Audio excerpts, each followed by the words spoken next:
ابن جوزی نے لکھا ہے سینکڑوں سال پہلے، آج کے کسی عالم کی بات بتاتا تو لوگ انکار کرتے، سینکڑوں سال کہتے ہیں بلخ میں قحط پڑ گیا، لوگ ہجرت کر کے سمرقند آ گئے، ایک سیدوں کا خاندان بھی آیا، ایک ایسی خاتون بھی آئی جس کے ساتھ 3 بیٹیاں تھی، بیٹا بھی کوئی نہیں، خاوند فوت ہو گیا، مسجد کے ساتھ مہمان خانے بنے ہوتے تھے، وہاں اس نے بچوں کو ٹھہرایا اور نکلی سمرقند میں کہ کوئی آدمی مل جائے اور اس سے کہوں کہ تھوڑی سی مدد ہو۔ وہ چلتے چلتی ایک سیٹھ کے پاس، رئیس کے پاس پہنچی۔ جن لوگوں کے پاس دولت آتی ہے نا، وہ کئی دفعہ سخت جملے کہنے لگتے ہیں جو اللہ کو پسند نہیں آتے۔ وہ سیٹھ کے پاس گئی تو جا کے کہنے لگی میں غریب ہوں، پریشان ہوں، بلخ میں قحط ہے، سارا زمانہ جانتا ہے، تو میں اس لیے سمرقند آئی ہوں، بیٹیوں کا ساتھ ہے، نہ رہنے کو جگہ ہے، نہ کھانے کو روٹی ہے، نہ پہننے کو کپڑا ہے، مہربانی کر تھوڑی مدد کر۔ کہنے لگا ہو کون؟ تو اس سید زادی نے کان آگے کر کے، ہاں کسی پہ بھی حالات سخت آ سکتے ہیں، اللہ سے ڈرنا چاہیے، کان آگے کر کے نا کہنے لگی میں سید زادی اور یہاں میرا اپنا کوئی نہیں، مہربانی کر۔ تو وہ سیٹھ صاحب، چودھری صاحب کہنے لگے مجھے کیسے پتا چلے گا تو سید ہے؟ تو سید زادی نے اپنا پلو کھولا اور اپنے آنسو دونوں آنکھوں سے صاف کیے تو کہنے لگی اللہ تیرا بھلا کرے، میں ثابت نہیں کر سکتی کہ میں حضور کا خاندان، میرے پاس کوئی دلیل نہیں، میں نہیں بتا سکتی، چل ٹھیک ہے، چلی گئی۔ کسی نے بتایا کہ یہاں ایک یہودی بھی رہتا ہے، وہ بڑا سخی ہے، یا آتش پرست ہے، یا پارسی ہے کافر غیر، سخی بڑا ہے۔ اس کے پاس گئی، بیٹھی رہی، لوگ بیٹھے تھے، جب چلے گئے تو قریب گئی، کہنے لگی مجبور ہوں، پریشان ہوں، غریب نہیں ہوں۔ کہنے لگا بی بی تجھے کبھی دیکھا نہیں، سمرقند کی اتنی آبادی نہیں، میں سارے شہر، تو کون ہے؟ تو کہنے لگی تعارف نہ ہی پوچھے تو اچھا ہے۔ اس نے کہا چلو اگر پتہ چل جائے تو۔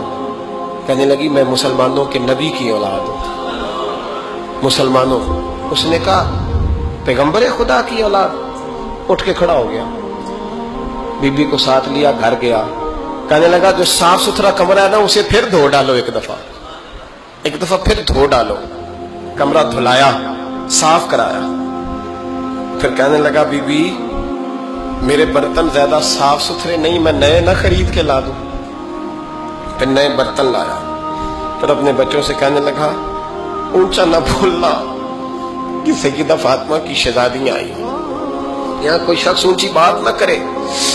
پھر کہنے لگا بی بی جو میرا بالکل طیب اور حلال رزق ہے نا، یہ اس میں سے لنگر ہے، لیکن چونکہ میں غیر مسلم ہوں، مجھے سلیقے نہیں آتے، جیسا تیسا بھی ہو نا اسے قبول کر لینا۔ خاتون کو کہنے لگا یہ گھر ہے، جب تک جی چاہے یہاں رہنا، اور دیکھنا ہو سکے تو رات اپنے نبی سے سفارش کرنا، میرا بھی کوئی مسئلہ، میری بھی کوئی قبولیت کہیں ہو جائے، وہ مسلمان کہلانے والا۔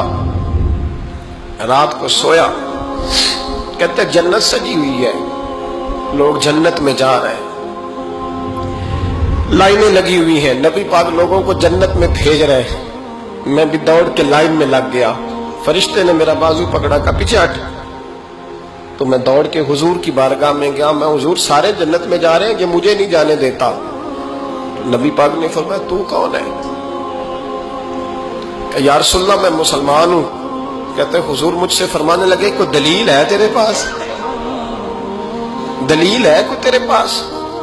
تو میں چپ کر گیا، فرمایا میری بیٹی تیرے دروازے پر آ ہی گئی تھی تو دلیلیں پوچھنے لگ گیا تھا؟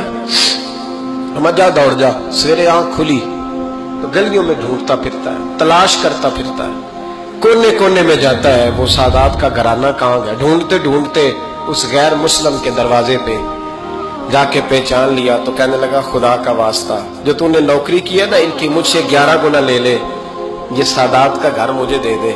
تو کہنے لگا کل تو آتا تو شاید بات اور ہوتی، آج بات اور ہے۔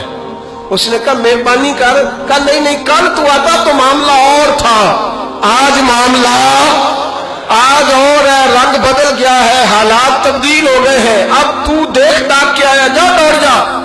کہنے لگا نہیں مہربانی کر، دے دے، تو غیر مسلم میں تیرا کیا تعلق؟ کہنے لگا چپ کر، غیر مسلم میں کل تک تھا، کل سے سجدوں سے پیار کیا ہے تو میرے حالات سنور گئے ہیں، وہ جو نظارے تو نے رات خواب میں دیکھے ہیں میں نے جاگتی آنکھوں سے دیکھے ہیں، میں نے جاگتی آنکھوں سے.